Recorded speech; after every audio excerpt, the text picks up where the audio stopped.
So boom, right? I've been into creepypastas for a really long time, and something that's always stuck out to me is how divided the stance on them appears to be. You could have one video treat them as bad but harmless, and the next will treat them like the worst things man ever created, and there's a lot of in between. People in the second camp always felt odd to me, not because I think all pastas are good, that'd just be lying, but because a lot of people seem to choose their stance on an entire art form based off only a few examples. Opinions are subjective, and that's important to keep in mind, but if I only showed you the worst movies I could find, would it really be fair to judge all movies based off those bad examples? I feel like even the notorious ones everyone brings up aren't as bad as they say. By no means good, but in most of these I can see where improvements could be made to bring out a better or more ominous story. That's why I love this newer trend of remaking and retaking older creepypastas. Not only are there full recreations of lost episode pastas that take accuracy very seriously, but there's people who take these stories and use their videos as a chance to restructure and recontextualize them, taking away some of the goofier elements or fusing different kinds of horror into it. There's a lot of great series and channels dedicated to exactly this, but I think my absolute favorite so far is the Macabre experiment.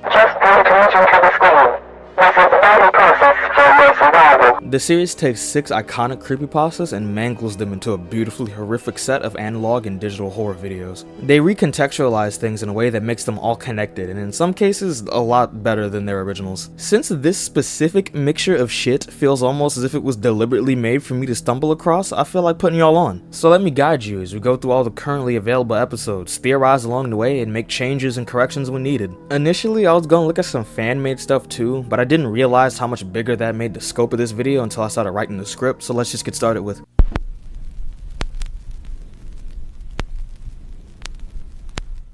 Since this is the first in the series, you probably expect most of the setup to be done here. You're not entirely wrong, but this episode's main focus besides Smile is a character named Wyatt. He's explaining to an implied therapist how he feels responsible for his friends' deaths, and to be fair, he's not wrong. See, what had happened was, Wyatt and his friends had what sounded like a pretty harsh falling out. From the looks of it, time was healing, but not that fast. They planned a camping trip in order to help the process somewhat, but one friend can't make it. More important though is something that will have harsh consequences that maybe they could have avoided if Wyatt wasn't such a fucking dumbass. We saw a leash on the ground and jar of blood in the dirt. Okay, I saw it. I didn't tell the others. I didn't want them to freak out and want to leave. What? For real though, this basically seals their fates. While out there, he hears distant barking that no one else can, and shortly after he goes home that night and gets on his computer, he finds a link from an anonymous user. The link is exactly what you think it is, and I will play the clip, but first I want to ensure the people that are like genuinely afraid of this image cursing them that it's not real, and none of this can hurt you. Unless you're epileptic, but you should have been dipped in the first place. Also, it's gonna be a jump scare like immediately after I'm finished this sentence.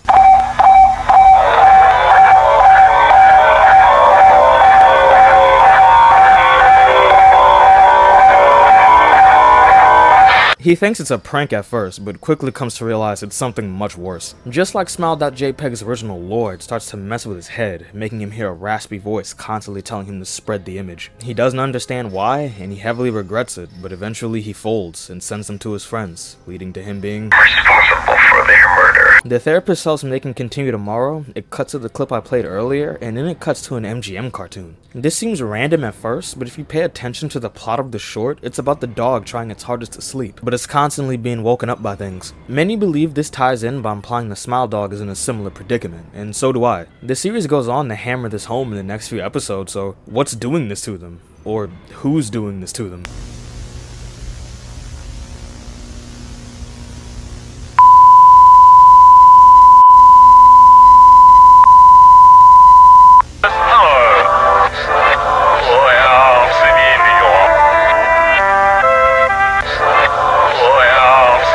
That was the introduction of the main entity. Get used to him, because we're going to be seeing him a lot after this. Afterwards, we hear what is definitely the dog talking about how peaceful its dream was, and how it can't help but smile. I love this little segment so much, not only because it's a little relieving after, but what it says has lore relevance. Stating how happy it was to finally get away from the people it hates likely refers to the people who did this to it, and it not being able to help but smile probably being why the thing doing this to it made it look this way. But even without all that, something just speaks to me on a personal level when it starts talking about dreams. Hearing the dog use dreams to escape the bullshit hits a little too close to home. That's why I love it though. This series makes me feel other emotions in addition to fear, and that goes for this whole episode. I know I shit on Wyatt, and it's very easy to do that, but his acting is on point. He speaks very naturally, and you can hear the different emotions he's going through as he speaks. The visuals aren't much for the first half, but I really do like what's here. This shit on the desktop feels mad accurate, and I definitely prefer this version of the image compared to the original. The original always looked mad goofy to me, especially with how deep fried it looks. This isn't exactly where this episode ends though. The image takes one more victim before it closes out, and unfortunately, Wyatt no longer has a therapist.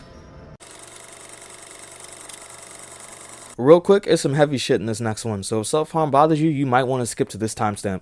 This episode continues introducing new characters. We meet Diana and Curtis, two people working at Disney on the Mickey Mouse shorts. During a call between Diana and her child, she goes into how Curtis has been getting lazy, only sitting around and smoking stogies while the deadline gets closer. She keeps it hopeful though, promising the kid that once it's over, she'll be back. It then cuts to the classic Mickey Mouse short, Haunted House. It's very unexpected if you're familiar with the original story, but things will get more recognizable later on. In keeping with creepypasta tradition, the short plays out mostly normal besides some blinking you miss it frames of the entity. Shit hits the fan when Mickey is cornered by what looks to be the Grim Reaper, but is revealed to be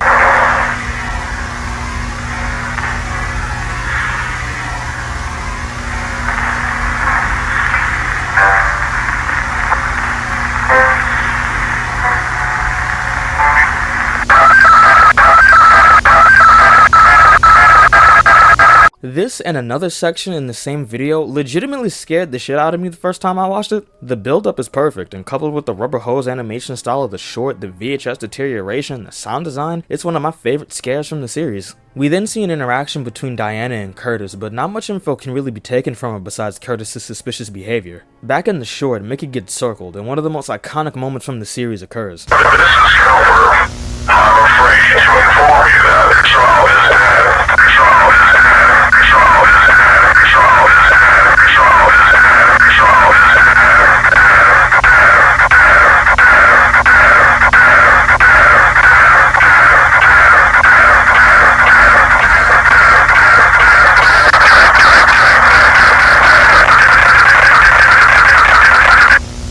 This was the other part that got me the first time through. It caught me so off guard, and it was like 2 in the morning, I almost turned the shit off. Almost. Next is a fairly accurate recreation of what the original story describes, which, fun facts, actually uses the exact same frames that an older mouse.avi remake did. It trails off when the background changes to pitch blackness and the only illuminated things are Mickey and a gun.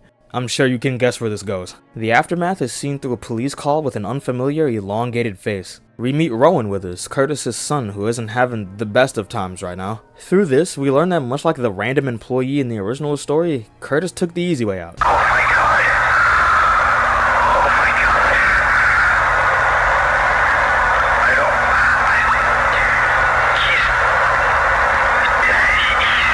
He's lying on the ground dead. There's a bullet wound out.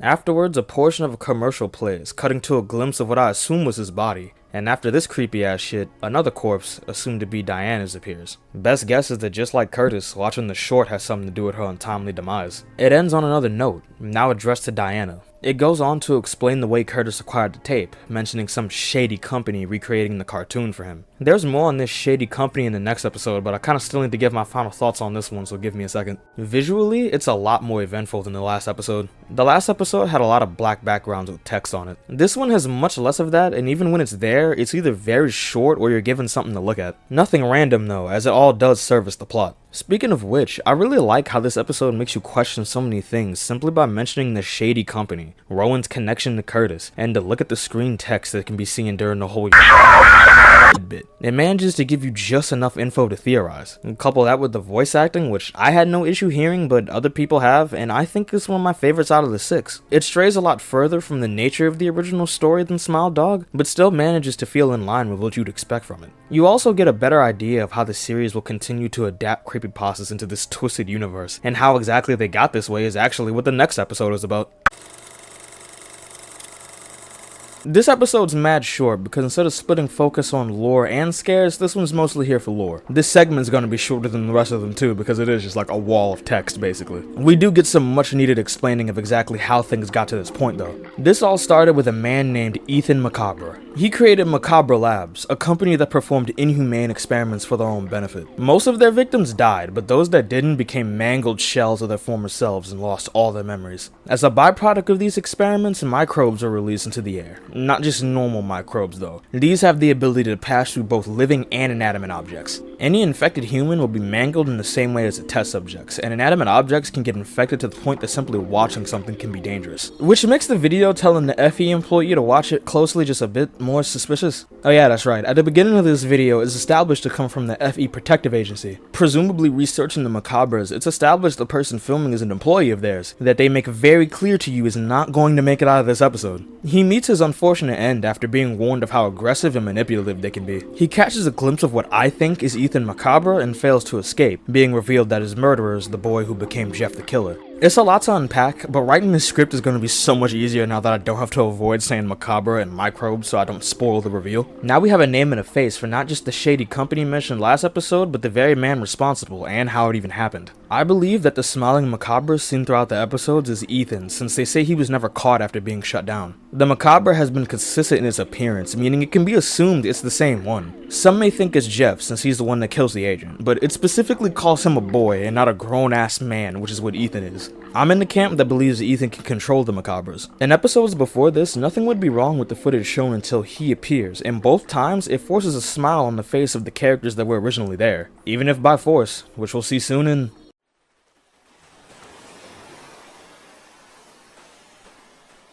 If you're aware of creepypastas, you've likely heard of Ben Drowned. It's earned its place in creepypasta royalty, even though most people don't know it's also an ARG that didn't finish until fairly recently. This video plays off the very first Ben Drowned video, The Fourth Day, and full disclosure, it's my favorite episode so far, so expect me to meat ride the fuck out of this one. We're introduced to a new character named Oliver. He explains how he acquired the Majora's Mask cartridge and the strange things he experienced. Something they do here, which I wish a lot of other stories would, is have the reason the person sticks around to experience the creepy shit simply be morbid curiosity. If you're not familiar with pastas, it seems like a given, but you'd be surprised just how many give awful explanations for why they'd stick around after witnessing something awful or creepy. We then see a portion of the fourth day. As said in the original story and by Oliver, the statue of Link created by the Elegy of Emptiness follows him to every location. After some confused gameplay, we hear a scream causing the player to run to another room. This room looks close to a tunnel and plays the Song of Unhealing. It starts branching off from the original story right here. We cut to a new day and the Skull Kid boss fight, but he appears invincible and kills Link instantly over and over again. In the original story, the player tries multiple things and fails each time. Meanwhile, this is the exact same each time. And I feel like this and the previous episodes proved that repetition is either a call sign of sorts for the Macabres or a way in which they manipulate people.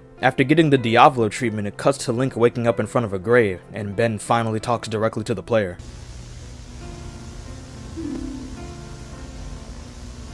Just like smile.dog, he's not evil, he's just a victim to what the microbes are doing to him. After falling into the grave and being told we can't run, Ben questions why his father would do this to him. I initially thought this meant Ben was Ethan's son, but the unlisted video linked at the end gave me a different interpretation. When reversed, the audio sounds as if someone is talking about taking a person somewhere. The finer details are very unintelligible even when reversed, but the important part is the end. I miss him. I didn't mean to. He attacked me. He was acting up, trying to kill me. I don't understand why. Why would you do that to me? To me, it sounds like this is Ben's dad explaining how he died and how he regrets doing it. Macabres are said to be aggressive, and most lose their memory, so him randomly trying to kill his father could correlate to him being infected by the game, and his spotty memory only allows him to remember who killed him and not why it had to be done. He is perfectly aware of one thing though.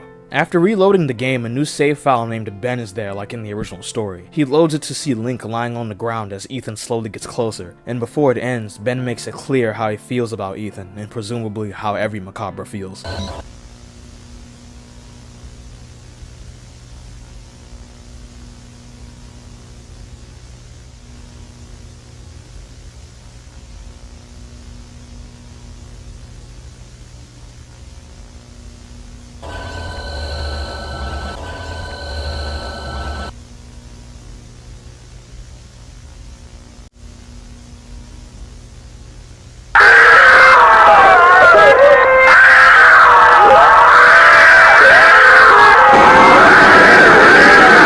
This right here is why it's my favorite one. It'd be easy to portray every Macabre as evil because of the way that they act, but they're victims. The only ones who wanted this were Macabre Labs, and the only one seemingly benefiting from it is Ethan. These Macabres are trapped in suffering. Ben and smile.dog both proved that death may not even be an escape for these poor souls, and they've been damned to a man-made eternal punishment that none of them deserve. We end on Rest Well, Ben, which can be taken 3 ways in my eyes. First one is the most accepted version, where it's a genuine message put at the end by either the FE or somebody else. Second is a bit more based off that unlisted video and less believable, where I think this could be a quote from the dad after Ben passed away. And third is another, even more unbelievable one from me, where this is actually a taunt from Ethan, as he would likely know that Ben can't rest and wants him gone. It'd also fit in with the "you can't run" shown earlier. This one just has so much to it, and that's why I love it so much. I don't know how much nostalgia could play a role in this, since even though Ben Drowned is one of the first creepypastas I was aware of, Max and Ruby 004 was my actual first, and when I get nostalgic over creepypastas, I don't immediately jump to Ben Drowned. I do love the N64 PS1 era though, and Majora never lost its creepy aura to me since any time I've attempted to play it, I could never reset the days before the moon came crashing down. So I might just be a little bit biased for this one, I don't know. This doesn't mean that what we have left is anywhere near bad though. If you've been wondering what Rowan's been up to, I have a bittersweet surprise for you. Jeff may be the most infamous creepypasta here, for better or worse. You probably thought Microbes was the last we'd see of him, but you'd be sorely mistaken. Same for Rowan, as he finally returns to be traumatized by a Macabre once again. We begin with the FE agency welcoming us back and reminding us not to release any of this to the public. A bit too late for that, but we quickly transition to a recorded call from Rowan and an unnamed friend. The friend is clearly acting very strange, but it wouldn't be a horror series if Rowan picked up on it immediately. It takes until he has the door wide open and is inviting bro in for it to hit him that something's wrong. Guessing from this bit, Ethan has seemingly made his way to Rowan while in control of his friend. Unlike other horror protagonists though, Rowan has a difficulty tweak. Unfortunately though, this also means Rowan killed his only friend in cold blood, something that Ethan is very quick to taunt him over. This is also part of why I believe some of the text in the last episode is Ethan fucking with Ben. He's shown to take some sort of odd glee out of torturing people, and it's unknown if Rowan is being targeted specifically, or if this is just what every person infected by him goes through. Cutting from that, we see a Macabre attendance check. We get to see more creepypastas like Eyeless Jack, The Abomination, and The Hollowed, all still in containment except for one bleached bastard. After finally appearing in the episode named after him, we get a glimpse at a unique Jeff the Killer picture that I actually like a lot more than the original. I thought it was scary as a kid, but just seeing it so much made it more funny to me than anything else. The most interesting thing about it nowadays is this crazy ass backstory that still hasn't fully been uncovered. Afterwards, we get a training video from Macabre Labs going over how employees were protected. They achieved this by using these adamantine suits, which I thought was a material at first, but is actually just another word for unbreakable. They explain exactly what the suit can protect you from, but since you can likely still be manipulated, it makes it very clear to never let them out. But shortly afterwards, something else becomes very clear. Never let them out.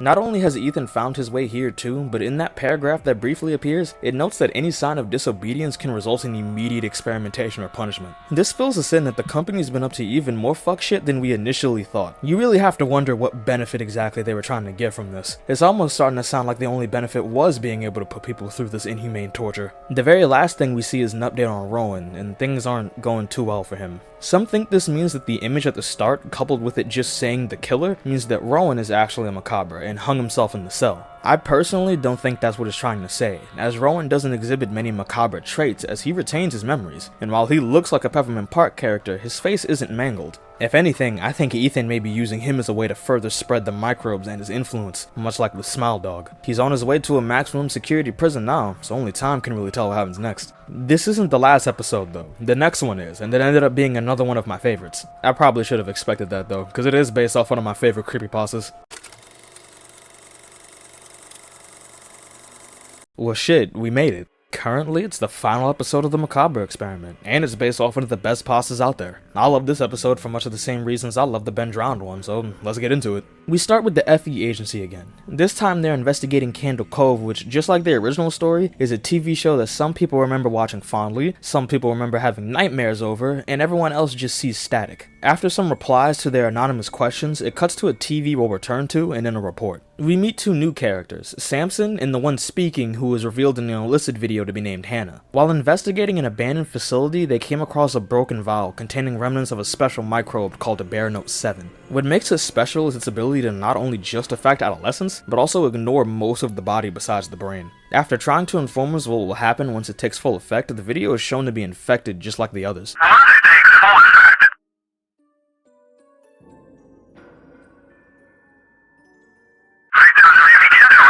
Listen closely though, and you'll hear the victims begin to rip off their skin. Some pretty great foreshadowing to the skin taker. For those unaware, in the original story, the users on the forum remember nightmares about a villain called the Skin Taker, a skeleton with huge teeth that he himself says are used to grind people's skin. This isn't the first reference though. In two of the responses from earlier, he is mentioned in some kind of way. We see the TV again, and can now presume this is the POV of somebody affected by the new microbes, because Candle Cove begins to play. Now of course, the show isn't actually real, but the Sci-Fi Channel did do an adaptation of it for their creepypasta series, Channel Zero. This uses clips from that and helps the authenticity in terms of feeling like a show a child would actually watch. We start on Pirate Percy and his talking ship Laughingstock. While trying to escape a storm, they come across Bravery Cave. Percy is scared, but Laughingstock just keeps repeating to go inside until You have to go inside! You have to go in!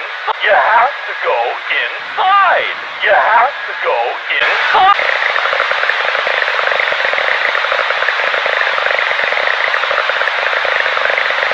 I imagine this was part of the hallucinations mentioned earlier, as we normally don't see Ethan in real life like this. Back in the episode, Percy finally stops being a pussy and goes inside, only to meet the Skin Taker. After this, we see the Skin Taker telling Percy that it will be over soon, which he doesn't take lightly.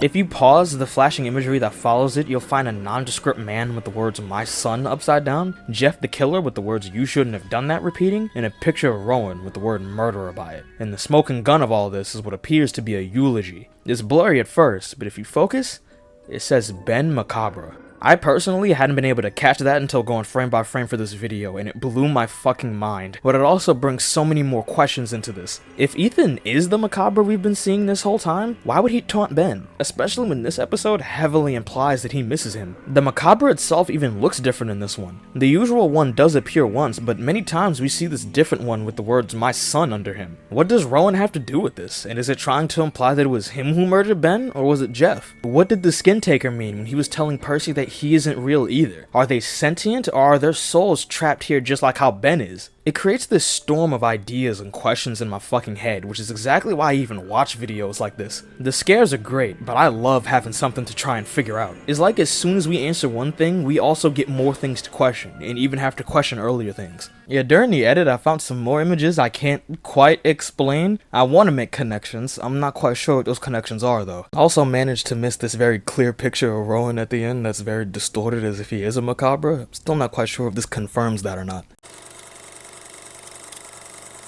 The way it unravels its mystery really does leave me wanting more. It can definitely fall into analog horror tropes at times, such as the phone calls with blank backgrounds and with people's faces, but as long as a trope is used effectively, I don't really care, and I feel like this series does that. The VAs do a great job too. The emotion in their performances really made me care about what was happening to these characters, and the writing is good enough to make me care about the ones that don't even have voices. I joked on Wyatt a lot, but him and Rowan give really good performances. You can feel the devastation in Wyatt's voice when talking about his friends, and you can hear the distress in Rowan's when he discovers his father. I care about them, and even though it's impossible, I wish their stories could end happily. I love the story too. Something about having to unravel a mystery but not exactly having everything I need to do it makes me go crazy with ideas and theories. The way I was talking during the White Rabbit Bray Wyatt shit would have had y'all thinking I was fucking crazy, but I love it whenever something gets me acting like this. For instance, if the Macabre we've seen the whole time isn't Ethan, and the one in Candle Cove is, who the fuck is this? Or what is this? Part of me thinks it could be a physical manifestation of the microbes themselves, and another part of me thinks that it could be the last person to have that broken vial of Bear Note 7. Jeff obviously has some sort of importance because they keep showing him, but I'm not sure what it is. What should he not have done? I can't wait for the next episode, but if the creator is watching this, don't rush yourself, please. I've seen in the community posts and the descriptions where they talk about not being motivated or not having ideas for stuff. I feel that shit, and I wouldn't want a creator to rush themselves, resulting in a worse product just because I wanted the shit faster. Take your time and trust. We will be there. And I really do want to stress for those that are seeing this for the first time to go watch it. This is by no means a replacement for doing that, and it'd be easier for you to theorize anyway. From the looks of the unlisted video at the end of Candle Cove, whatever's next should be something special.